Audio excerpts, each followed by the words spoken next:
अमरावती के धारणी में नगर परिषद चुनाव के प्रचार सभा के दौरान नवनीत राणा ने मैं फिर आऊंगी ऐसा कहा। इस पर देवेंद्र फडणवीस भी सभा में संकेत देते हुए कहे कि नवनीत राणा पूर्व सांसद नहीं रहेंगी, जिसके बाद ये चर्चा शुरू हो गई है कि नवनीत राणा को राज्यसभा या कोई बड़ी जिम्मेदारी मिल सकती है।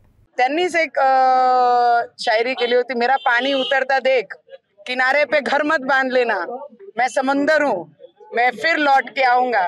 आणि त्याच पद्धतीने आज मी माझे देवाभाऊ समोर भाऊ म्हणून आपले आज माझा मेलघाट माहेर आहे आणि माहेर मध्ये येऊन माझे भावाला आज मी विनंती केली की मैं फिर लौट के आऊंगी, मी पुन्हा येईन।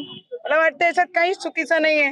माझ्या भावानी जे सांगितलं आहे की माझी खूप वेळ माझी नाही राहणार आहे आणि माझी आणि आज तसंच माझे मैकेमध्ये येऊन त्यांनी शब्द दिलेला आहे आणि देवाभाऊ शब्द पाळणारे व्यक्ती आहे, टाळणारे नाही आहे।